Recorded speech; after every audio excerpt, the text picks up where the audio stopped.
윤석열 전 대통령이 헌법재판관 전원일치 결정으로 파면되면서 정치권은 이제 조기 대선을 치르게 됐습니다. 거대 양당 반응은 극명하게 엇갈리고 있는데 국민의힘은 헌재 결정을 무겁게 받아들인다며 국민께 사과했고 민주당은 윤 전 대통령을 향해 끝까지 무책임하다고 비판했습니다. 이번엔 국회로 가보겠습니다. 황보혜경 기자. 네, 국회입니다. 네, 탄핵 심판 선고 결과가 나온 이후 여야 분위기 어떻습니까?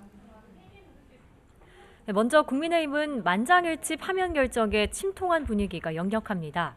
권영세 비대위원장은 안타깝지만 헌재 결정을 무겁게 받아들이고 겸허히 수용한다고 밝혔습니다.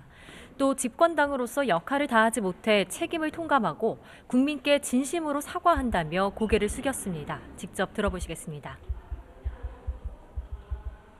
여당으로서의 역할을 다하지 못한 데 대해 책임을 통감합니다.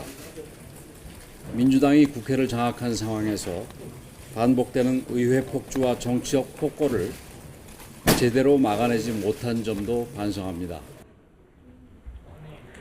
다만 어떤 경우에도 폭력이나 극단적 행동이 있어서는 안 된다며 혹시 모를 유혈 사태 발생 가능성에 우려를 나타냈습니다.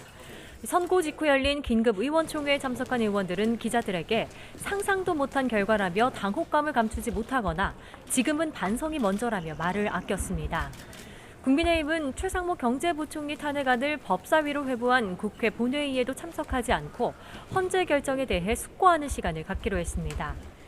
반면 민주당은 일제히 환영했습니다. 이재명 대표는 위대한 국민이 위대한 민주공화국 대한민국을 되찾아줬다며 진심으로 존경하고 감사하다고 말했습니다. 직접 들어보시겠습니다. 총칼과 탱크 앞에 맞선 국민들이 부당한 명령을 거부한 장병들의 용기가 오늘 이 위대한 빛의 혁명을 이끌었습니다. 다만 현직 대통령이 두 번째로 탄핵된 건 다시는 없어야 할 헌정사의 비극이라며 자신을 포함한 정치권이 책임을 통감할 일이라고 자성의 목소리도 냈습니다. 파면 결정 이후 전해진 윤 전 대통령 메시지를 두고는 국정 파탄에 대한 사죄와 반성 한마디 없었다며 끝까지 무책임하다고 쏘아붙였습니다. 우원식 국회의장은 대국민 담화에서 지난 넉 달 동안 우리 사회가 크게 분열되고 민생 고통은 커졌다며 이제 국회부터 중심을 잡겠다고 강조했습니다. 네, 이제 전국은 조기 대선 국면으로 접어들게 됐죠. 네, 일단 국민의힘은 박근혜 전 대통령에 이어 8년 만에 또다시 대통령 파면을 겪은 집권당이 됐습니다. 우선 내부적으론 지지층을 달래고 60일 안에 치러질 조기 대선을 고려해 부동층 표심도 잡아야 하는 어려운 숙제를 안게 됐습니다. 당장 그제 재보궐선거에서 나빠진 민심도 확인한 만큼 여론을 반등시키기 위해 쇄신책을 고심할 거로 보입니다. 당내 일각에선 지도부 책임론이 불거질 수도 있지만 대선 후보 선출을 위한 당내 경선을 서둘러 치러야 한다는 점을 고려하면 권영세, 권성동 투톱 체제를 유지해야 한다는 의견도 만만치 않습니다.